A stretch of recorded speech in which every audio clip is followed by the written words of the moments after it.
पतंजलि मामले से जुड़ी हुई है। पतंजलि भ्रामक विज्ञापन मामले में जुड़ा हुआ ये बड़ा अपडेट आप जानिए, जहां पर बाबा रामदेव को सुप्रीम कोर्ट से आज भी माफी नहीं मिली है, या फिर ये कहिए कि आज भी राहत नहीं मिली है।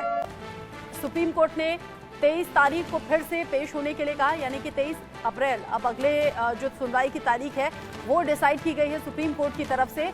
सुप्रीम कोर्ट ने फिर कहा कि आपका सिर्फ इतना कहना कि हम माफी चाहते हैं इतना काफी नहीं है। सुप्रीम कोर्ट ने 1 हफ्ते का और समय दिया है।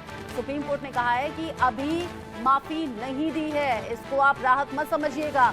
साथ ही साथ और भी टिप्पणियां सुप्रीम कोर्ट की तरफ से की गई हैं। ये कहा गया कि आप आयुर्वेद को बेहतर बताते हैं, लेकिन आप एलोपैथ को नीचा नहीं दिखा सकते, एलोपैथ को आप नकार नहीं सकते। आपने जो किया, आपने जो कहा, ऐसा नहीं है कि आप बिल्कुल नादान हैं और ये नादानी में हो गया। कोर्ट ने आपको फैसला सुनाया, भ्रामक विज्ञापन तुरंत बंद कीजिए। बावजूद इसके आपने इस पर कोई गौर नहीं किया और आप बयानबाजी करते रहे। आपने आदेश का उल्लंघन भी किया।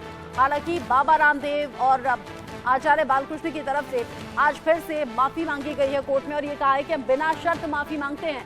साथ ही साथ उन्होंने उस रिसर्च का भी हवाला दिया जो उनके अपने संस्थान की तरफ से रिसर्च की गई थी, और उन रिसर्च का हवाला देते हुए कहा कि हमने रिसर्च में ऐसा पाया कि बीमारियों का इलाज होता है, इसीलिए दावा किया था। हालांकि हम बिना शर्त माफी मांगते हैं। आशीष सिन्हा ज्यादा अपडेट इस खबर को लेकर दर्शकों तक पहुंचाएंगे। आशीष, बड़ी खबर तो ये कि आज भी बाबा रामदेव पतंजलि को राहत नहीं मिली है। 23 अप्रैल होगी अगली सुनवाई, लेकिन आज सुनवाई के दौरान क्या कुछ हुआ, क्या क्या टिप्पणी की सुप्रीम कोर्ट ने और क्या बाबा रामदेव की तरफ से कहा गया?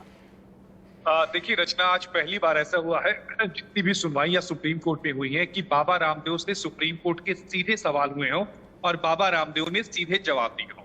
आज सुप्रीम कोर्ट में जब बाबा रामदेव और बालकृष्ण पेश हुए, उनकी तरफ से मुकुल रोहतगी ने बहस की शुरुआत की। जब सुप्रीम कोर्ट ने पूछा कि क्या आपकी तरफ से कुछ दाखिल किया गया है, तो उन्होंने कहा हमारी तरफ से दाखिल नहीं किया गया है, लेकिन हम पब्लिक अपॉलजी जो है उसको लेकर हम तैयार हैं। सुप्रीम कोर्ट ने कहा ठीक है, हम आपके जो मुवक्किल हैं यानी बाबा रामदेव और बालकृष्ण, उनसे सवाल जवाब करना चाहते हैं। उसके बाद सुप्रीम कोर्ट ने बाबा रामदेव और बालकृष्ण दोनों को आगे आने के लिए कहा उस डेस्क पर जहां पर वकील खड़े होकर बहस करते हैं। जो भी मुवक्किल होते हैं वो पीछे की तरफ बैठते हैं, लेकिन जो सबसे फ्रंट रो होती है वहां पर जो आर्ग्यूइंग काउंसिल होते हैं, जो बहस करने वाले वकील होते हैं, वो वहां पर मौजूद होते हैं।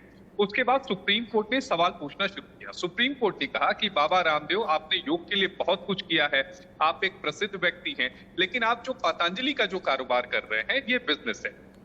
सुप्रीम कोर्ट ने ये कहा कि पिछले साल का हमारा एक आदेश था कि आप भ्रामक विज्ञापन ना फैलाएं, लेकिन उसके बावजूद उस आदेश का उल्लंघन हुआ। तब बाबा रामदेव ने कहा कि हमारा उद्देश्य सुप्रीम कोर्ट के आदेश की अवहेलना नहीं था। अगर अवहेलना हुई है तो हम बिना शर्त माफी मांगते हैं, हम सुप्रीम कोर्ट से माफी मांगते हैं। उन्होंने ये भी कहा कि हम केवल अपने रिसर्च के बारे में लोगों को बताना चाहते हैं।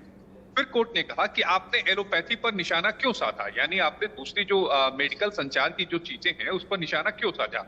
तो उन्होंने कहा कि हमारा मकसद ये बिल्कुल नहीं था कि हम किसी भी मेडिकल जो संचार है यानी एलोपैथी है उस पर निशाना साधें। फिर इसके बाद कोर्ट ने बालकृष्ण से सवाल पूछना शुरू किया। कोर्ट ने कहा कि आपने प्रेस कॉन्फ्रेंस क्यों की, बालकृष्ण ने भी माफी मांगी, लेकिन उसके बीच बालकृष्ण ने एक लाइन ऐसी बोल दी जिससे कोर्ट नाराज हो गया।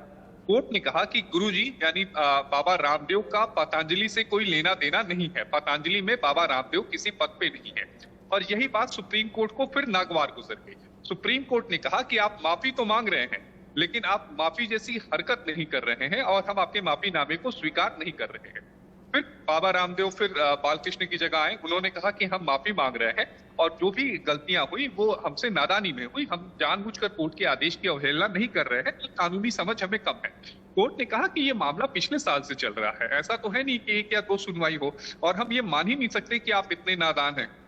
आपके पास लीगल टीम है, आपके पास पैसे हैं, आप सब चीज जानते हुए अवहेलना कर रहे हैं। कोर्ट ने कहा कि आपने माफी मांगी है, हम इस माफीनामे को नहीं स्वीकार कर रहे हैं। उसके बाद पतंजलि के 2 डायरेक्टर जो हैं बालकृष्ण और रामदेव, उनको कोर्ट ने कहा कि आप पीछे जाके बैठिए। फिर मुकुल रोहतगी आगे आए जो उनके वकील हैं। उन्होंने कहा कि हम पब्लिक फोरम पर माफी मांगेंगे और हमें कुछ समय दिया जाए। कोर्ट ने कहा कि ठीक है, हम 1 हफ्ते का समय देते हैं, तो 23 अप्रैल को मामले की सुनवाई करेंगे। कोर्ट ने जैसे कि ऑर्डर डिक्टेट कराना शुरू किया, जिसमें कोर्ट ने ये कहा कि इनकी तरफ से यानी मुकुल रोहतगी की तरफ से कहा गया है कि वो मीडिया के माध्यम से पब्लिक फोरम में माफी मांगेंगे। उस पर फिर मुकुल रोहतगी ने टोक दिया, कहा कि नहीं, ये हम तय करेंगे कि हम कैसे माफी मांगेंगे। तो कोर्ट ने कहा ठीक है, ये आप तय करिए और 23 अप्रैल को बाबा रामदेव और बालकृष्ण जो है वो दोनों ही सुप्रीम कोर्ट में पेश होंगे। सुप्रीम कोर्ट ने एक बार फिर दोहराया कि हम माफी नहीं दे रहे हैं। कोर्ट की अवमानना का मुकदमा इन दोनों पर क्यों न चलाया जाए, ये मामला सुप्रीम कोर्ट में अच्छा लंबित आशीष, आपकी बातों से समझ में आ रहा है कि कोर्ट ने अपनी सख्ती बरकरार रखी है, सीधे शब्दों में कह दिया कि हम आपको माफी अभी नहीं दे रहे हैं। तो यहाँ पर सीधे सीधे है कि राहत तो अभी नहीं मिली है, लेकिन ये जो एक हफ्ते का वक्त दिया है, क्योंकि आपने कहा आचार्य बालकृष्ण की एक बात से नाराज हो गए कि गुरुजी का इस कंपनी से कोई लेना देना नहीं है। बाकी ये कहा गया कि कोर्ट की तरफ से कि आप इतने भी नादान नहीं है कि आप आदेश का उल्लंघन कर रहे हैं, आप उल जुलूल बयान दे रहे हैं। इन सभी बातों के साथ में जो एक हफ्ते का वक्त दिया गया है, अब उसमें एग्जैक्टली करना क्या है रामदेव, आचार्य बालकृष्ण और पतंजलि को? देखिए, मुझे लगता है कि आज बाबा रामदेव की तरफ से एक चूक हो गई, क्योंकि जो पिछली सुनवाई हुई थी रचना, उसमें मुकुल रोहतगी ने ये कहा था कि हम पब्लिक फोरम पर माफी मांगेंगे। अगर रामदेव की तरफ से और बालकृष्ण की तरफ से ये माफी मांगनामा जो था आज की सुनवाई से पहले मांग लिया गया होता और वो सारी जो बातें थी वो कोर्ट के सामने रखी जाती, चाहे ऑडियो के माध्यम से, वीडियो के माध्यम से या फिर किसी विज्ञापन के माध्यम से, तो मुझे लगता है कि आज शायद उन्हें सुप्रीम कोर्ट से रिलीफ मिल जाती। लेकिन पिछली बार कहा, कुछ किया नहीं, कोई हलफनामा दाखिल नहीं किया, ऊपर से ये कह देना कि भाई रामदेव तो इस कहीं है नहीं, और जिस पर सुप्रीम कोर्ट का नाराज हो जाना। अब एक हफ्ते के भीतर देखिए इन्हें माफी तो मांगनी पड़ेगी। माफी कैसे मांगनी है ये तय इनको करना है, बाबा रामदेव को और बालकृष्ण को। दूसरी सबसे अहम बात कि अब ये पूरा जो केस है वो मेरिट पर जाएगा और मेरिट पर इस मामले की सुनवाई शुरू होगी, यानी सुनवाई जो है वो लंबी शुरू होगी। एक गलती का खामियाजा जो बालकृष्ण ने किया वो, और दूसरा माफीनामे का, मुझे लगता है कि वो रामदेव पर आज भारी पड़ी, क्योंकि शुरुआत में जो कोर्ट का मूड था, जो मिजाज था, वो नर्म था। पिछली सुनवाइयों के मुताबिक पिछली सुनवाइयों में तो शुरुआत में ही एग्रेसिव था, कोर्ट नर्म था। कोर्ट जब ये कह रहा है कि योग गुरु होने के नाते आपका बहुत सम्मान है, लोग आपके फॉलोअर हैं, लोग आपको मानते हैं, तो मुझे लगता है कि कोर्ट नर्म था। लेकिन बालकृष्ण की एक गलती मुझे लगता है कि बाबा रामदेव पर भारी पड़ी। ये गलती भारी पड़ी है। अगली जो सुनवाई है वो 23 अप्रैल को है, नजर बनाए रखिएगा। अभिषेक, माफ कीजिए आशीष, बहुत शुक्रिया आपका इस अपडेट को हमारे दर्शकों तक पहुंचाने के लिए। आशीष बता रहे हैं कि सीधे कह दिया है राहत नहीं मिल रही है, माफी नहीं मिल रही है। आगे